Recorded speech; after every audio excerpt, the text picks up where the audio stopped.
Hi hello ఇవాళ నేను చెకోడీలు చేద్దామని వేడి నీళ్ళు 1.5 కప్పున్నర పెట్టుకున్నాను. ఇంకా 1 కప్పు బియ్యపిండి, 1/2 కప్పు మైదా పిండి తీసుకున్నాను. ఈ వేడి నీళ్ళల్లో కారము, ఉప్పు తగినంత వేసుకొని ఈ మిశ్రమాన్ని అంతా కలిపేసుకున్నాను. తర్వాత పచ్చిశనగపప్పు నానబెట్టుకున్నాను. ఇంకా అలాగే లంచ్ చేస్తున్నాను. పప్పు, అన్నము, పొటాటో ఫ్రై అయితే చేశాను. ఇంక ఇవాళ మాకైతే మార్నింగ్ నుంచి వర్షం పడుతుంది. ఇంకా పెరుగన్నం అయితే పిల్లలకి పెట్టలేదు. ఓన్లీ పొటాటో ఫ్రైతో పప్పుతో పెట్టాను.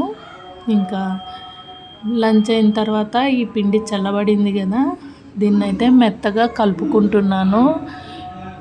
కూర్చొని బాగా మెత్తగా 10 మినిట్స్ అయితే బాగా కలుపుకున్నాను.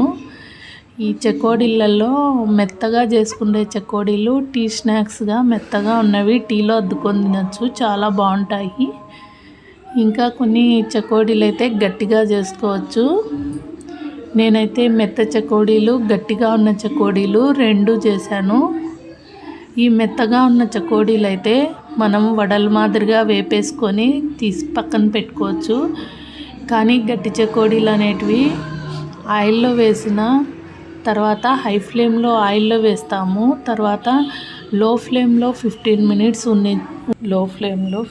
మినిట్స్ వేపుకున్న తర్వాత ఇవి గట్టి చెకోడీలుగా ఉంటాయి. తర్వాత తీసే ముందు హై ఫ్లేమ్లో ఉంచి తీసుకోవాలి. మ్యాక్సిమం 10 to 15 మినిట్స్ వేపుకుంటే ఈ చెకోడీలు అనేవి గట్టిగా వస్తాయి. మనం ముందుగానే తీసేస్తే చెకోడీలు అనేవి మెత్తగా ఉంటాయి. ఇంకా నేనైతే అదే ఆయిల్లో కార్న్ అయితే వేపుకున్నాను.